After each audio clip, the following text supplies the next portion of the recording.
Thank you for joining us for this introductory webinar with Harding Loevner, the new investment team for Pengana International Equities Limited. The business was established in 1989, and as you will see in this presentation, over the last 32 years, they have generated a track record of long-term benchmark outperformance with lower levels of risk. And they have consistently done this by applying the same distinctive investment approach since inception. They invest in high-quality, profitable companies that are experiencing faster rates of growth. Today, they manage in excess of $84 billion US. Critically, a few things aren't going to change with the appointment of the new team. First is the dividend policy. We remain committed to paying a quarterly dividend targeting 5 cents per annum, fully franked. Second is the ethical framework. And third are the fees. All of these will remain unchanged.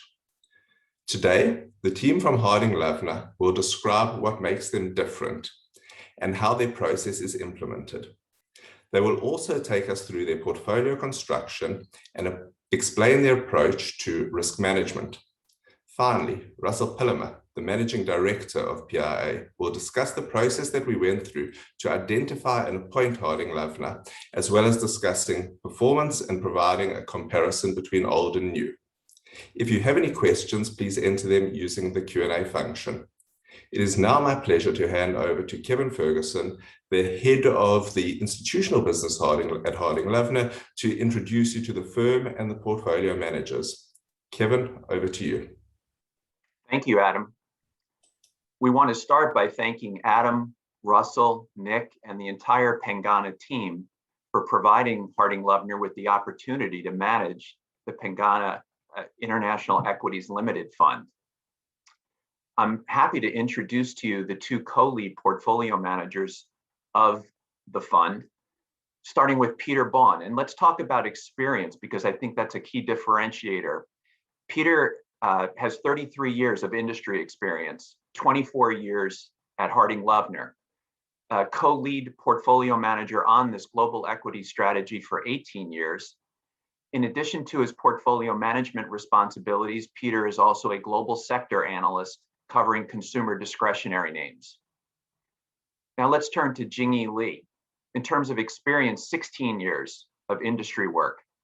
Rejoined Harding Loevner in 2010 after having interned at our firm in 2004 as a summer intern while he attended business school full-time. Jingyi's analyst responsibilities are twofold. He's a global industrials sector analyst, and also he is a generalist as an analyst across sectors, trying to find names and attractive stock ideas for all of our clients' portfolios in China, a very exciting and expanding investment opportunity set for our clients.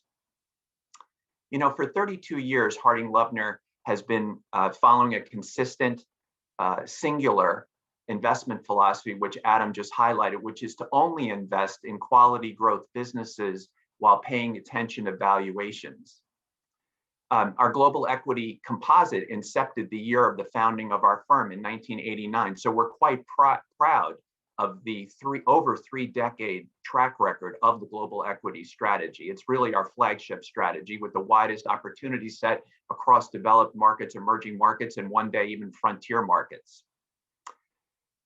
I'll say, you know, Harding Loevner has been able to enhance our clients' portfolios for 32 years by delivering excess returns, which is important, but also doing so in a less risky way. And I think that's very important to clients. There are several key differentiators to our firm, and a couple of the key attributes that I would point to is that our culture has contributed to long-term organizational stability and low investment staff turnover. The average years of experience by our investment team with our firm is 9 years. A second key attribute is our true long-term approach to investing. We've always taken a long-term view, and as Wall Street has become more short-term, a little bit more systematic in terms of focusing on quarterly catalysts of change, we as a firm had been tilting the other way and extending our investment horizons, and as a result, our investment turnover has been coming down. So we're quite proud of that, and quite important for tax conscious investors. The other key thing about a long-term approach is that the equity incentives are in place so that we don't do well as employees unless our clients are doing very well over the long term. And we try to match up that clients' long-term focus with our investment outlook being long-term as well. In terms of Australia, we should highlight for you that we've been coming and visiting to Australia since 2009. We've been managing money for some of the most demanding, discerning investment organizations in Australia since 2009. And so we're pleased to be able to go back to Australia once the normal travel environment ensues, so that we can meet with you and meet with our other clients in Australia as soon as possible. You know, it's quite obvious that Australia is a very important savings market, and we're excited for this partnership with Pengana because it broadens our opportunity to meet more high net worth investors, which is something that we have not done in the past, and looking forward to doing so. The other thing is Australian investors have been visiting our headquarters in Bridgewater, New Jersey for quite a number of years, for more than a decade, trying to understand our unique culture more fully and a better understanding of our investment approach. So we're looking forward to that continuing again, beginning as soon as possible. So now, with that being said, I'd like to turn it over to Peter Baughan, who will describe our investment approach in detail, and then followed by Jingyi, who will walk you through the investment process. Peter? Great. Thank you, Kevin. Good morning, everybody. What I'd like to do is say, since I'm in my 19th year of co-managing this portfolio, and I've just come to a couple of conclusions. I just want to give you a couple of high-level observations and then walk through a couple of the slides to give you a sense of what we're all about. I really have come to understand that what we do here is common sense. If we want to outperform for our clients, our belief is let's find and own the highest quality growth companies in the world when they're reasonably priced. And let's have a culture and a system that really enables that to happen time and again. And I say common sense because think about how you want to generate long-term returns. You want to own the best companies in the world at the right times and let them compound. And so therefore, I think what we're all about here is very simple. What we've tried to build over 32 years is a system that increases the odds that we'll do that consistently for our clients.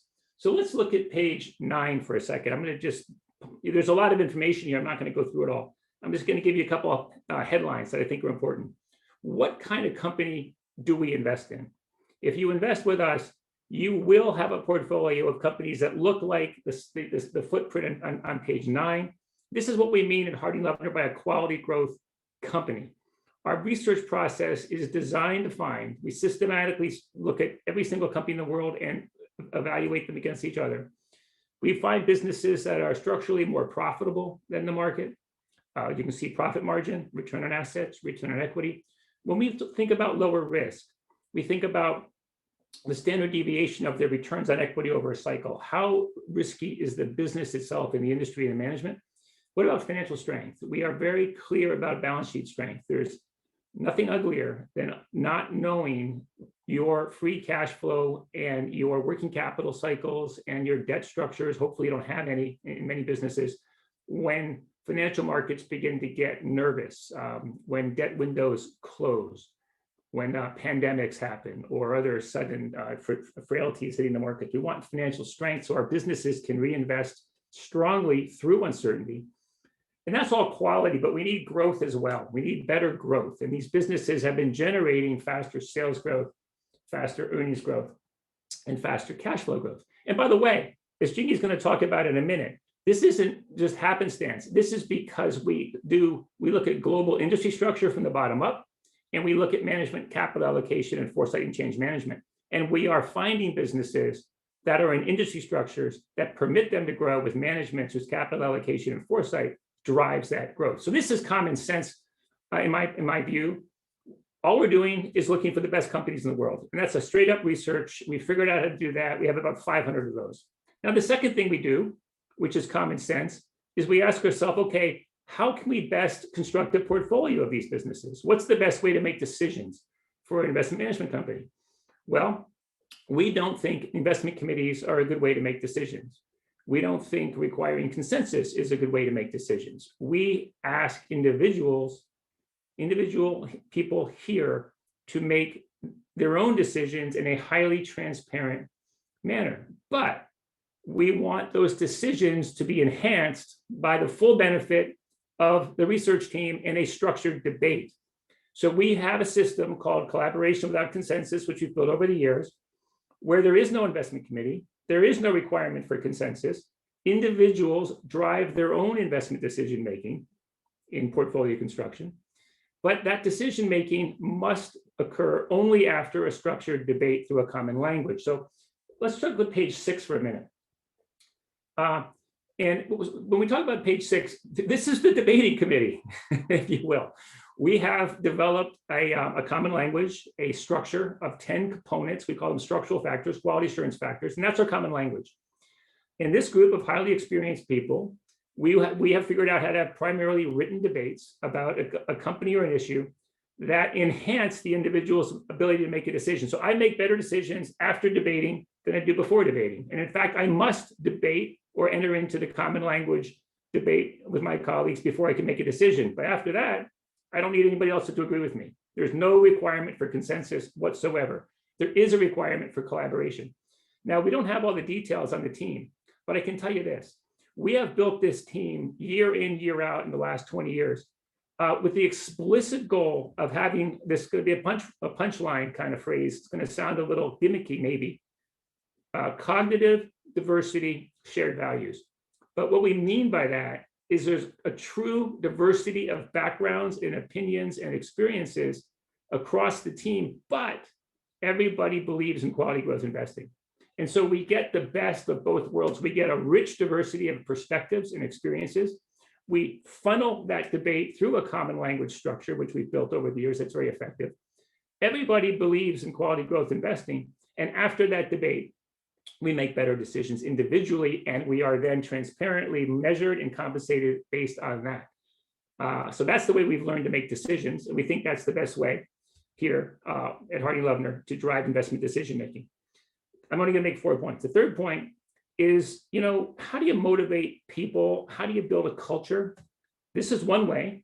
You don't make people go to some committee and try to get the consensus, because frequently by the time everybody agrees on something, it's too late to buy it or it's too late to sell it.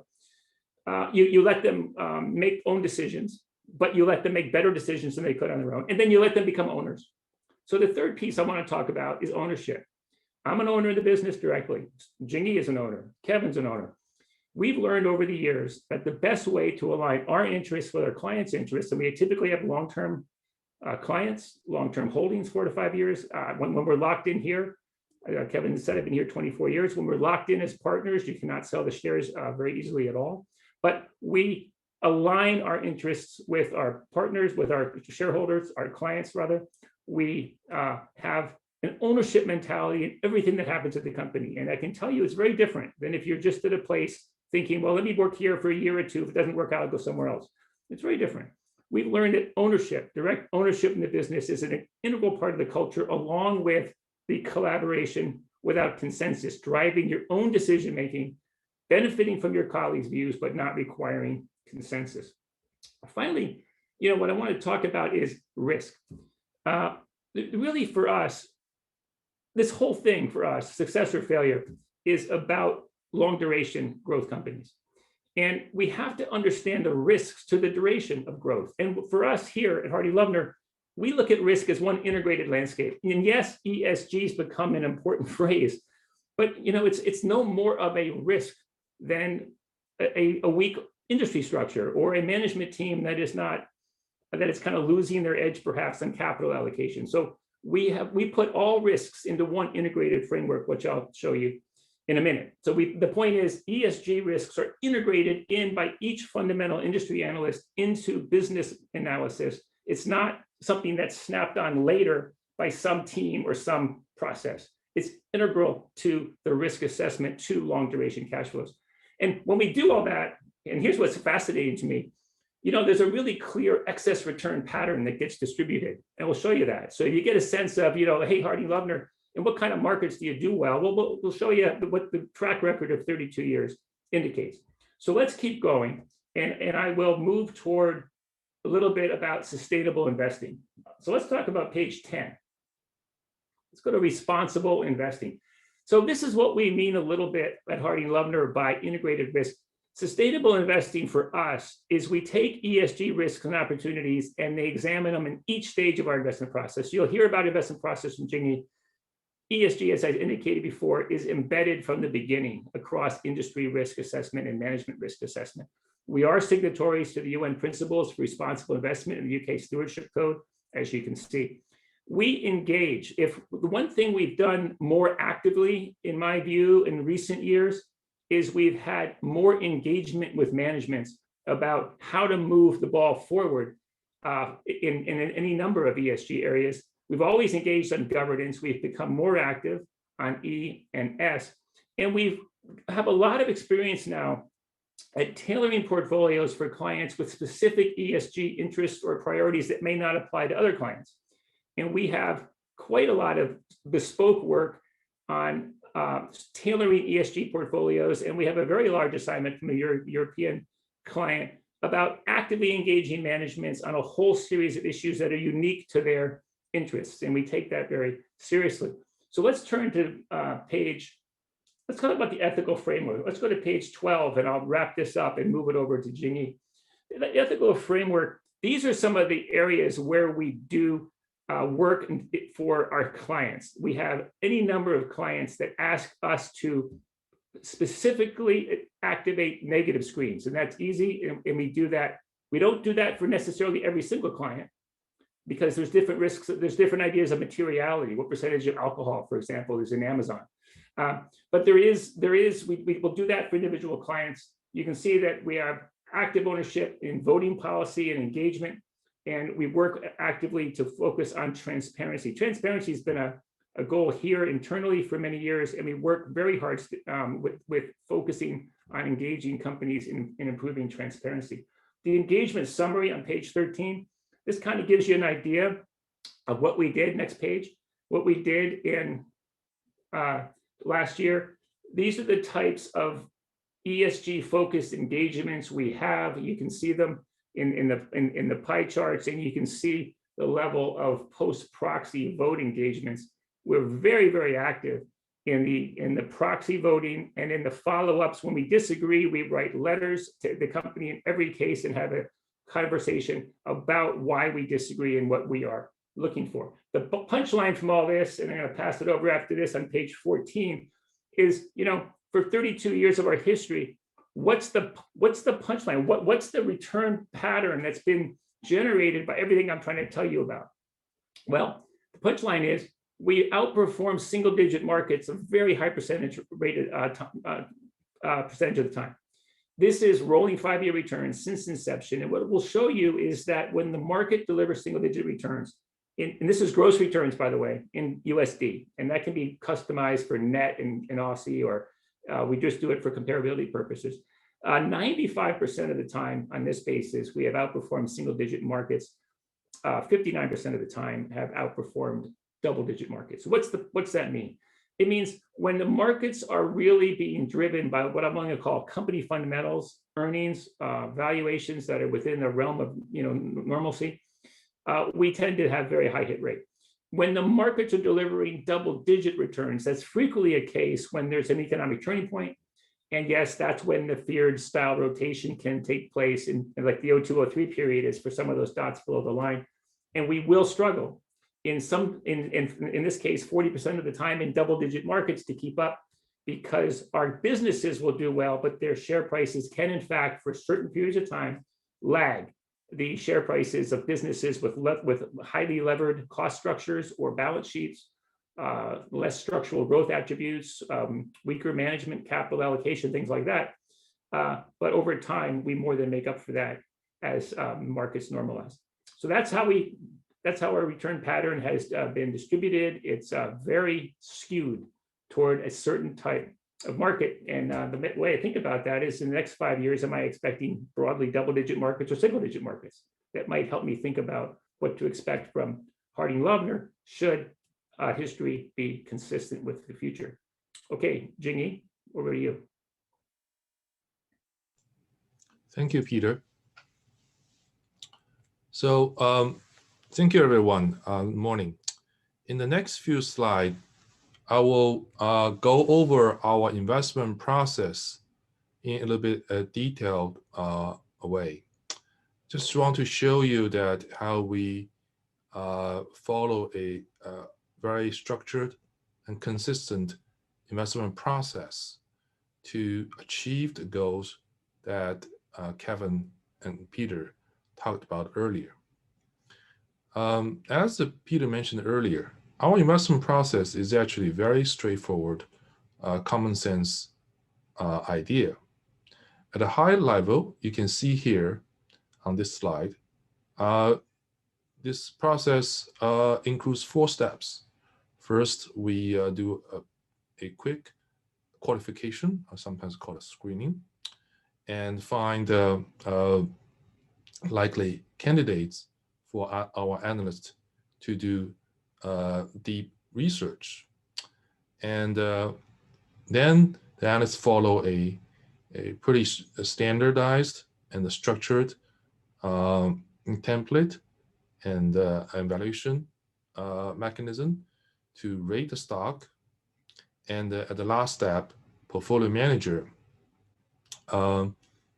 constructs a portfolio by picking stocks from a pool of something around 475 stocks that been vetted and rated by our analysts following the steps. So this is a high-level overview, and I just repeat what I said earlier. This process is designed to make sure that our portfolio will be consistent to our quality growth profile and should be able to consistently deliver a portfolio as we promised.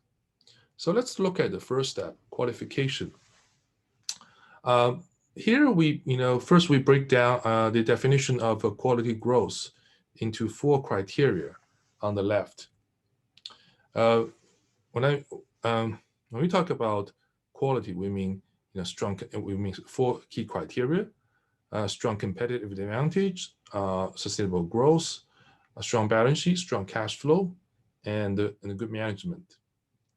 And and then in the following slide, I will talk about how we do research on that. But let's start from the qualification stage. We have a sort of rough cut. So here on the right-hand side, we show a proprietary tool that we use internally. Let me spend a minute to explain this this tool. We call it a bubble chart to you. Every bubble here is a company. We gave every company in our universe, that's several thousand of them, a quality rank and growth rank based on our proprietary algorithm. The input of the algorithm is very straightforward. It's just historical fact and accounting data. And the formula is our own IP. And every company is ranked against all the company in the universe is not just ranked against its own sector. It is not ranked against its own country. So it's every company ranked against each other. So here we have an example of the healthcare industry, which happens to be a target-rich area for quality growth manager like Harding Loevner. You can see that on the upper right corner, there are quite a few companies. Those are likely to be the high quality, high growth company. On the lower right corner, these are high quality but low growth company. And on the lower left hand side, these are obviously low quality, low growth company. So, so that gives the analyst a rough idea on whether this particular company could be a candidate for quality growth profile. I just want to emphasize that this bubble chart is based on historical data, based on facts. It does not go to a company meeting to listen to their presentation or story. It does not listen to sell side pitch. So it's all hard facts. So let's say that our analyst identified one candidate based on this screening process or based on her or his prior experience. Then let's move on to the next stage, is to do an in-depth research. Here we go back to the 4 criteria I mentioned and break down those 4 criteria in even greater details. You can see that under competitive advantage, we break down to 5 bullet points. Some of you may recognize these are the Porter 5 forces.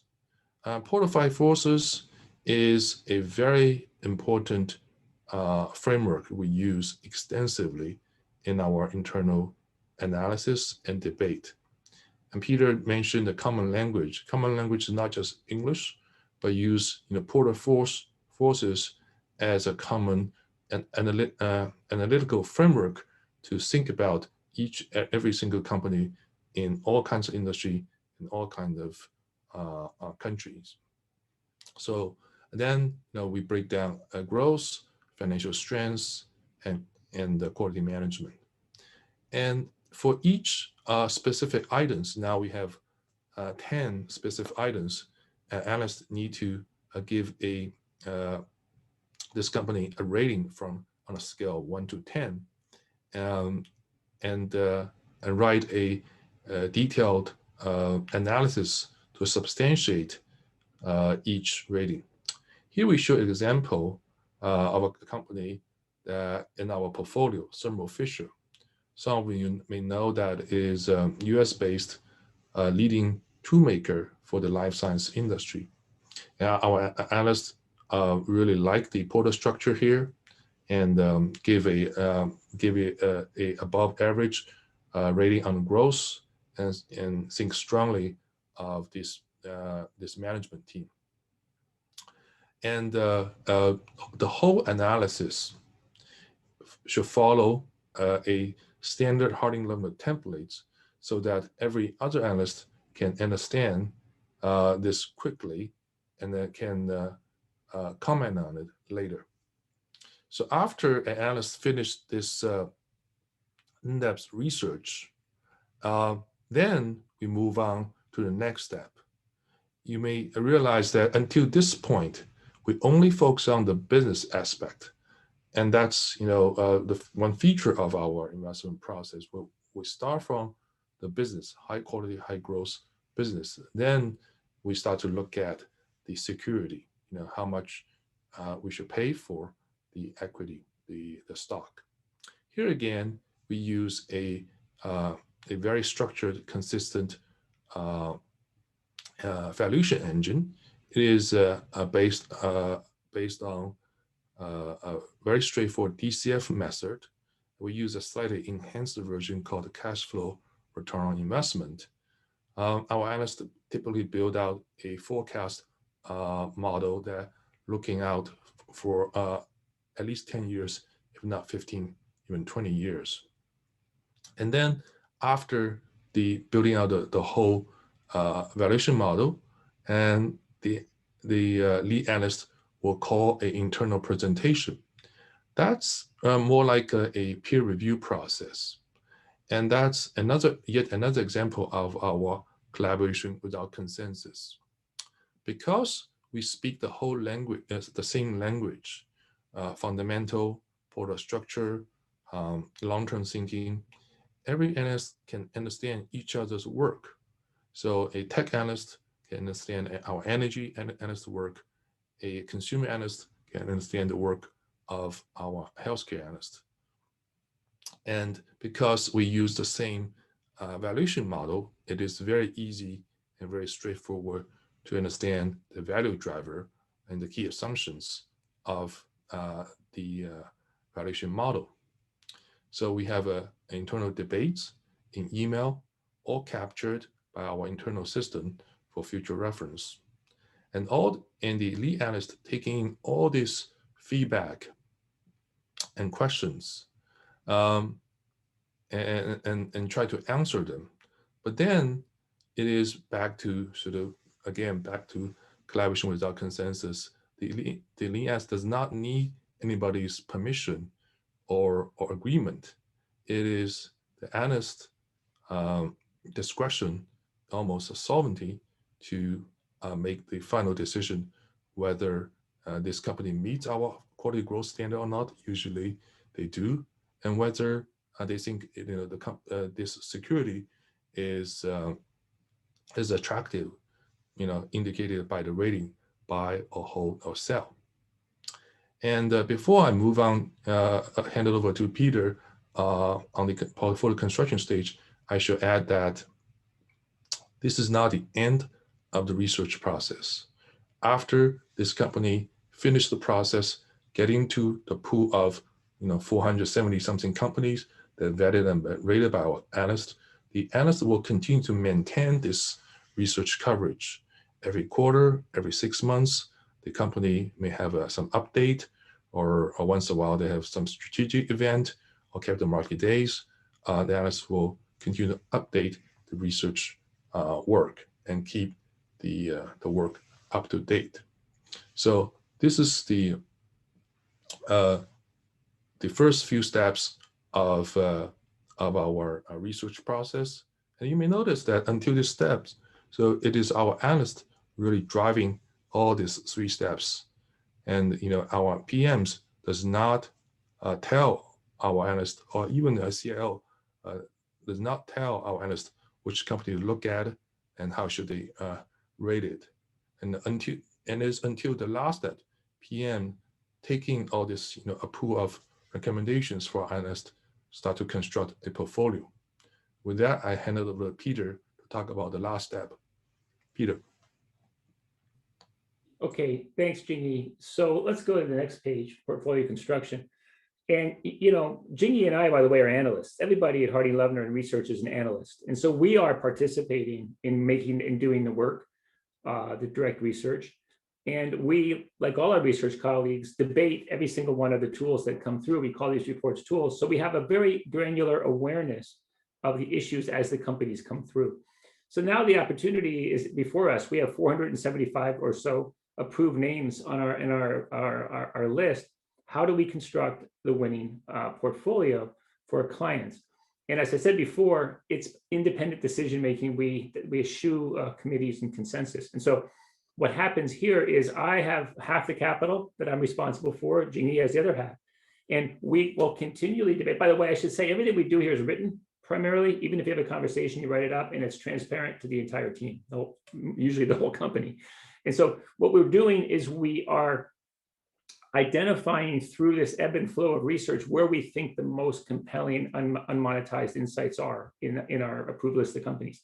When I want to buy one, for example, say Thermo Fisher, what I have to do is put a write to Jingyi, a copy to the CIO and some other people.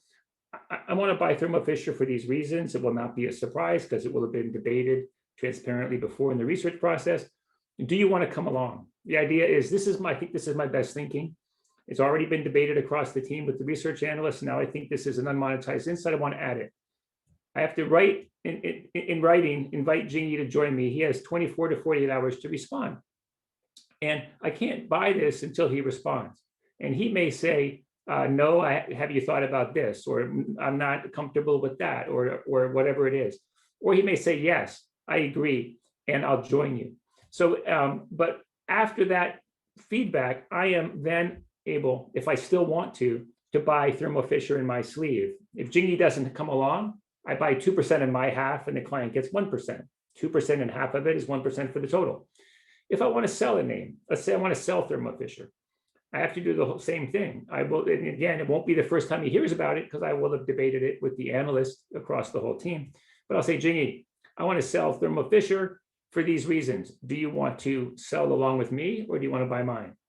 And I have to wait and see what he says. And then depending on what he says, he'll either sell along, buy mine, or he may dissuade me from his viewpoint from selling at all. The idea is shared thinking across the board. Don't do anything until you've got feedback and try to get the best individual decision, but do not be constrained by another's indecision or contrary decision. So that's the way the portfolio construction process works here. And I am compensated on my half of the model. Jingyi is compensated on his half, and the CIO is compensated on the total model. Now, the risk management system, of course, is designed on the total, and we're all very familiar with that. So let's take a look at that. Next slide. Going back to the common sense theme, what we've done for 3 decades here is say this: because we own high quality growth companies, good balance sheets, the primary risk in our portfolios is concentration of exposure, unintended concentration or high correlation of exposure, therefore, or some event. Let's disperse the holdings to a minimal diversified degree, which is pretty highly diversified. So let's have at least 7 economic sectors, the maximum in any one sector, 25%. Now, in the global benchmark today, technology is 21, 22% of the market. We can have 25% in any one sector.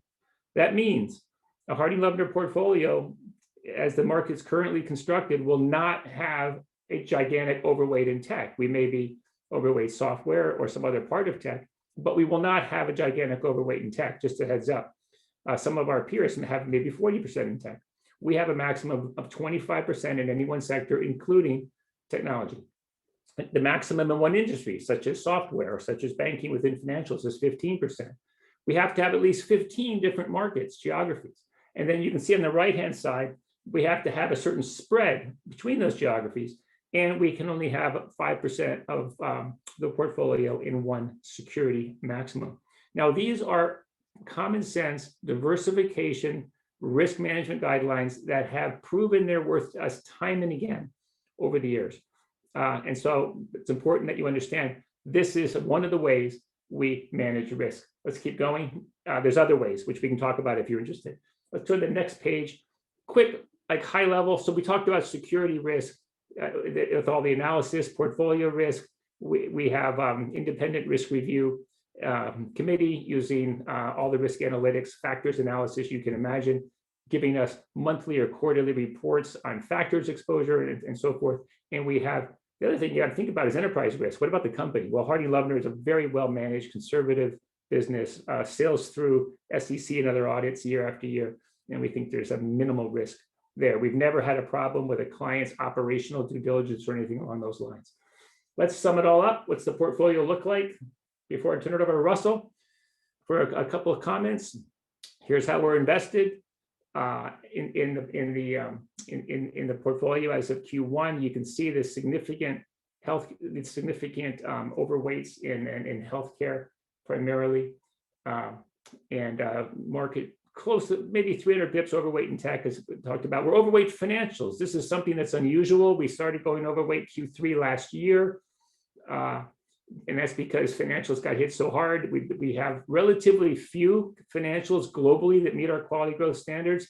However, those relative few became pretty attractively valued by the end of by Q3 last year from their prior underperformance in the pandemic and then in the pandemic itself. We particularly found some interesting exchanges, such as Chicago Mercantile Exchange or TradeWeb Markets. You can see the rest of the exposures there. You can also take a look at regional exposures on the right. Main holdings are in the next page. These are just some holdings. Some of those will be familiar to you. We have many that will not be. Should we have a further discussion about that? Over to you, Russell.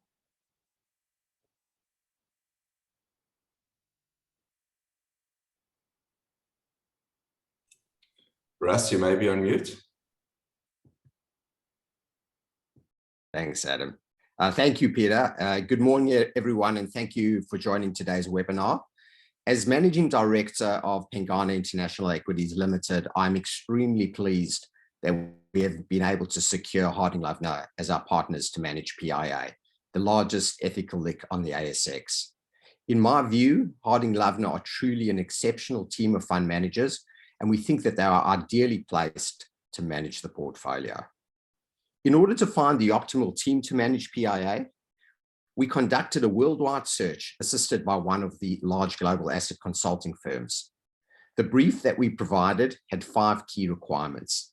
Number 1, a long-term track record with a history of material outperformance of both the benchmark as well as competitor funds. Secondly, a track record of outperformance in down markets. That is a strategy that outperforms when equity markets fall, which is very important to us. Thirdly, an investment team that is highly regarded by the asset consultant community with an A-grade clientele list. Fourthly, strong ESG credentials that are embedded into the investment process. And finally, a team that is culturally aligned with the wider Pengana business. Although we were presented with a short list of half a dozen great fund managers, Harding Loevner was clearly the standout candidate to manage PIA.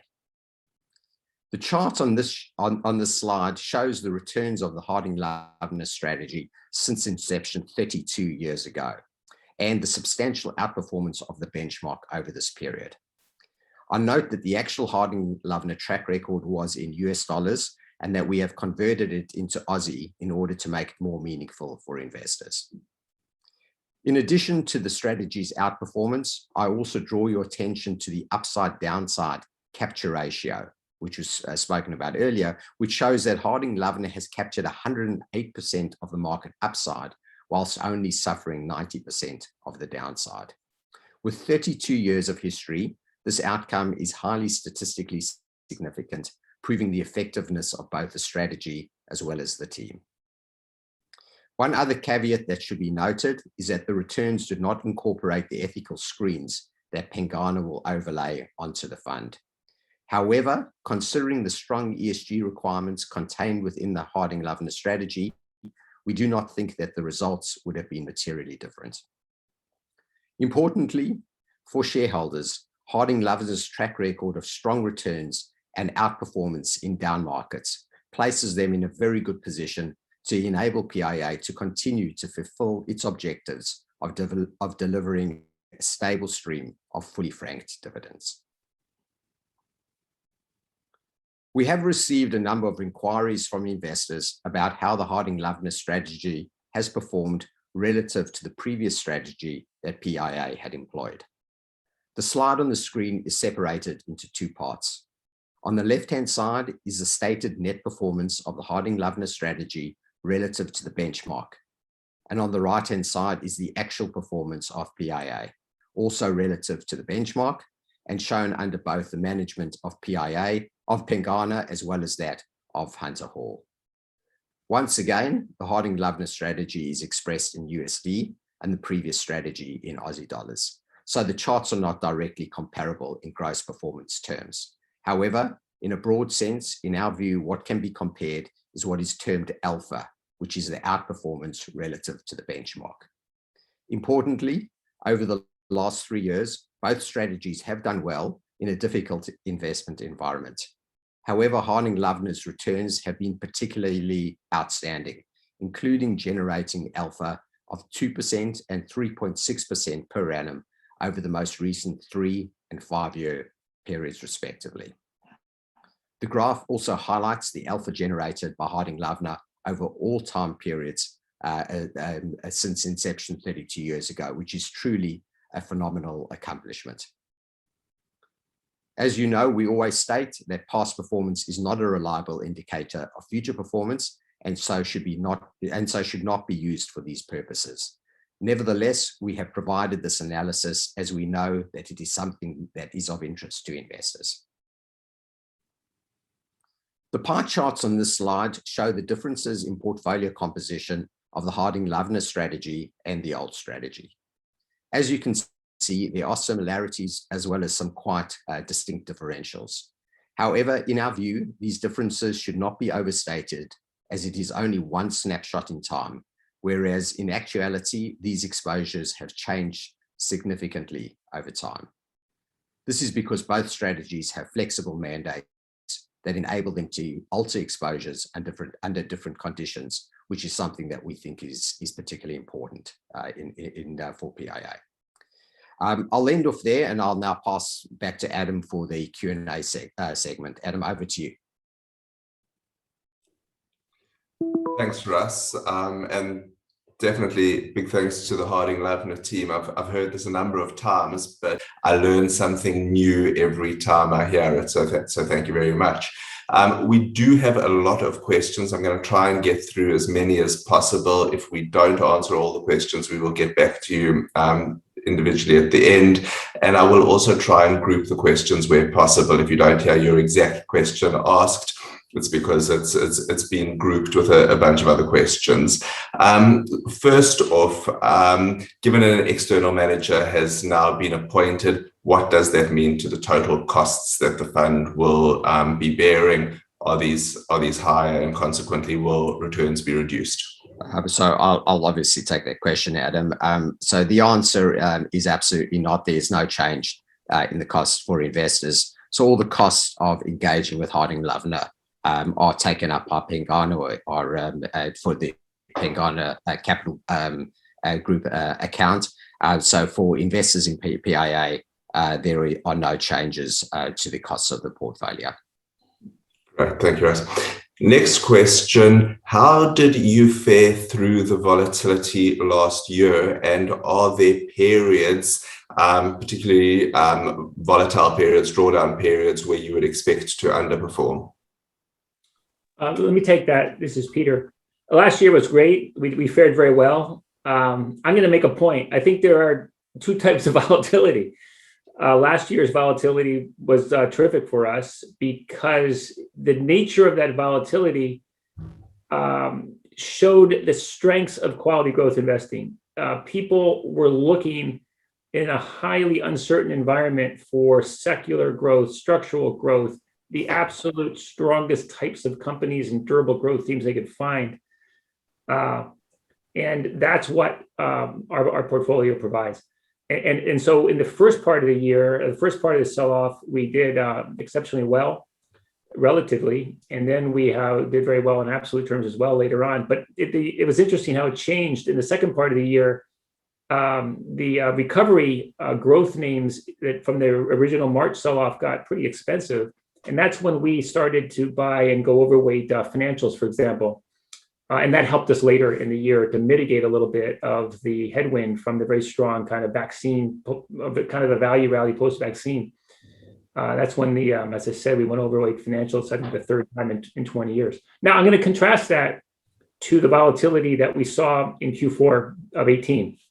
If you remember that volatility, that's when the Fed talked about a sharp rise in rates potentially, and that was when the Trump tariffs were all rolling out. The portfolio underperformed in that down market. There will be certain types of markets that have sharp contractions in a relatively short period of time. Portfolio had a very strong rebound shortly thereafter, but investors sold certain names that were strong growth names almost in a knee-jerk way. But that very sharp downturn in that fourth quarter of 18 gave us buying opportunities that really drove strong performance thereafter. So if we do see periods where there's some sharp underperformance by quality growth names, every time I've seen that happen, it has sown the seeds for strong outperformance afterwards because we get very compelling buy opportunities. Jingy, I don't know if you want to add anything to that. Yeah, not much to add. I just want to reiterate, one point that we made earlier. If you turn to slide 9, our portfolio profile, one of my favorite number is on the far right-hand side. You can see that the cash flow growth of our portfolio company are significantly stronger, faster than the benchmark average. So these are, profit-making, cash-generating company, and they're growing their cash flow, compounding themselves year in, year out.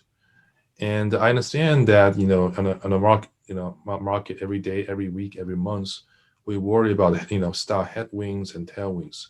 But we also remember we own business, not just stocks. And these strong business are growing very strongly and compounding itself over a long period of time. Such a compounding effect is probably going to be much stronger than whatever market headwind will bring to the investor. So that's the real wealth creation, value creation that behind our portfolio. Just want to add that point. Thank you. That is a good point. A few questions now about the transition. I'll try and bulk them together. And Russ, maybe I'll start with you. Firstly, has the transition process imposed significant costs on the company? And secondly, how far into the transition are we at this stage? Thanks, Adam. Pleasingly, the transition went really well. And there was very little of actually negligible slippage in the transition. So the prices as which we sold and bought and exchanged the portfolio were negligible. In fact, there was a slight premium to the VWAP that we actually were able to accomplish. Very, very tiny, but very happy with the transition that was conducted by the Harding Loevner team, which has transition specialists. So that's worked out well for the portfolio. And with regard to the extent to which the portfolio has been transitioned? Oh, and the portfolio, thank you, sorry. The portfolio has been almost fully transitioned. So a tiny bit to go, but really has virtually been fully transitioned. Great, thank you, Russ. Next question, how secure is the ability to pay dividends, especially franked dividends going forward? So the portfolio is well placed to pay fully franked dividends going forward on a couple of bases. Firstly, I think over the long term, what determines our ability to pay dividends is the performance of the underlying portfolio and also the stability in that performance. So I think that slide that you saw before, which showed the performance of the Harding Loevner track record over rolling five-year periods, and that's the slide over there. You can see how we get a lot of confidence by looking at this. Now it's only history, but this is a good. This is our thinking and a key reason for selecting Harding Loevner is its ability to perform well, irrespective of markets, and in particular to outperform in down markets. So that's critical for our dividend paying abilities. We also, the transition of the portfolio has helped crystallize some franking credits for us, which has been very helpful as well. So we've got a nice store of franking credits.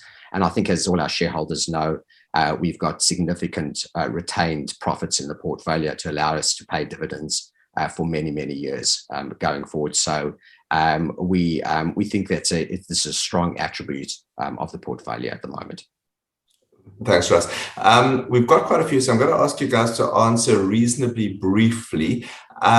First question is, well, next question is, will you be applying the same investment strategy to the unlisted unit trust and to PIA? What will the key differences be? Sure.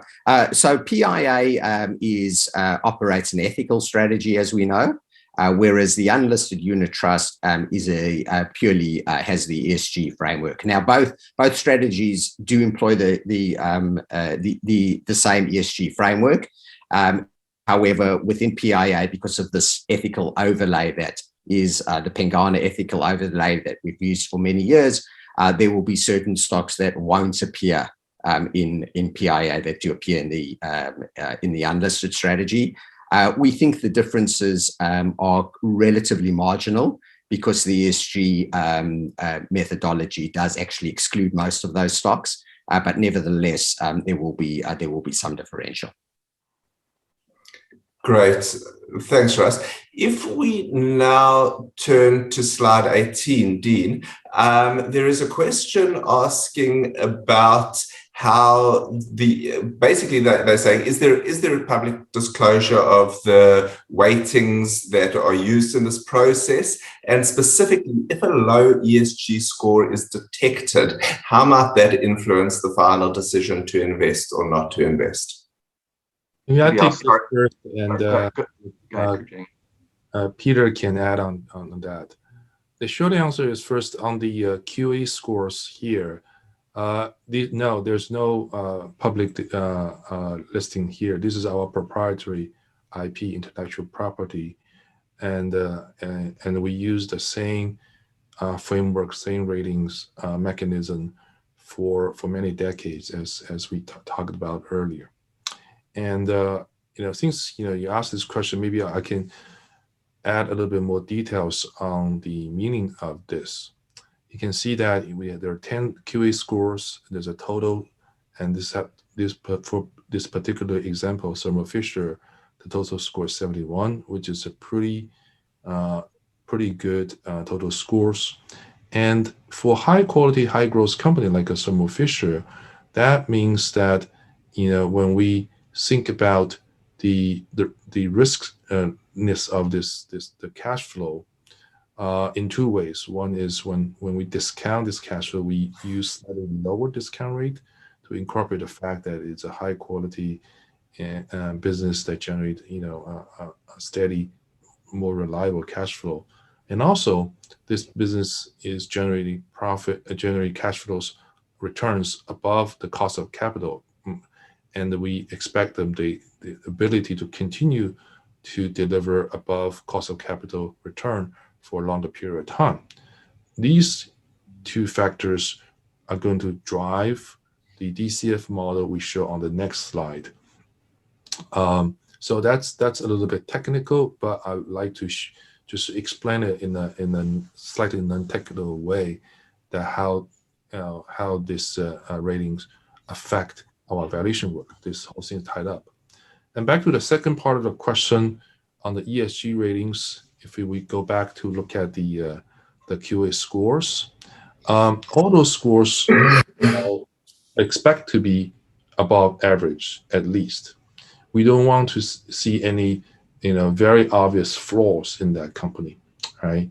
So if there's a ESG scores that's it's not perfect, that's understandable. Nothing is perfect in the world.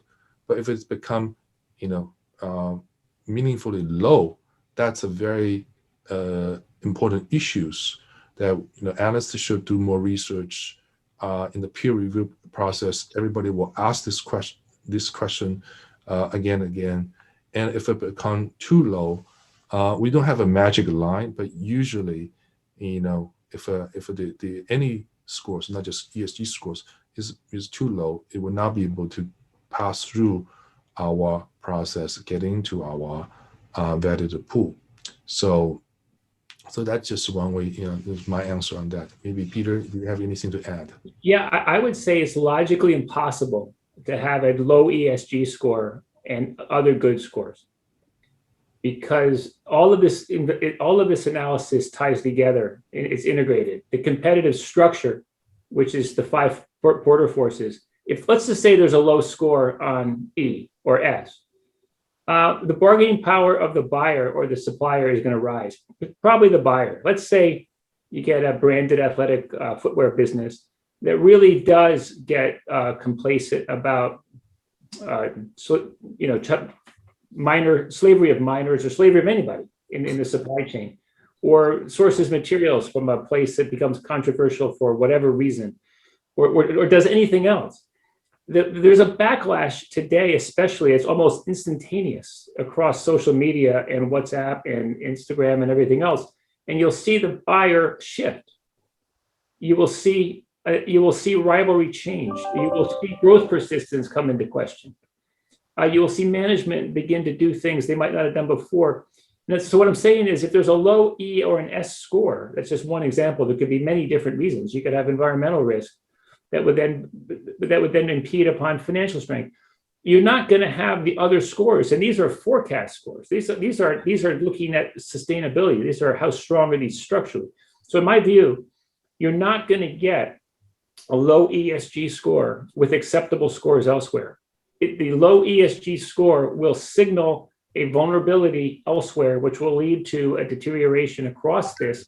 So yes, a low ESG score will in fact eject a company because of the vulnerability, in my opinion. Thank you. We have gone over time, but I just want to ask one last question. If you turn to slide 17, Dean, there's a question around the quadrants and how often do the the positions of the companies in the quadrants change? Do you see companies moving from the top right to different quadrants, and how frequently does that turn over? Let me start with that. And then I said, there's a very interesting pattern. That's a really interesting question. I've never heard that question asked before, by the way. I think it's a great question. There's two migration patterns we tend to see for Harding Loevner companies, and they don't change that often. If you see a Harding Loevner company in the upper right-hand quadrant, over the years, we have 10 years of data, we can hit we call it our moving bubble chart. You can watch the company move over 10 years against every other company in the world. You'll see the company go around a little circle in the northeast quadrant. Or you'll tend to see the company go north-south, but not east-west much. In other words, its relative growth rate will be a little faster, a little slower, but it'll stay far right. It won't go west, which is low quality. Once in a while, we'll get a company that goes all the way across and back. Amazon did that a number of years ago for company-specific factors. But there are really distinctive patterns that we tend to see for Harding Loevner companies.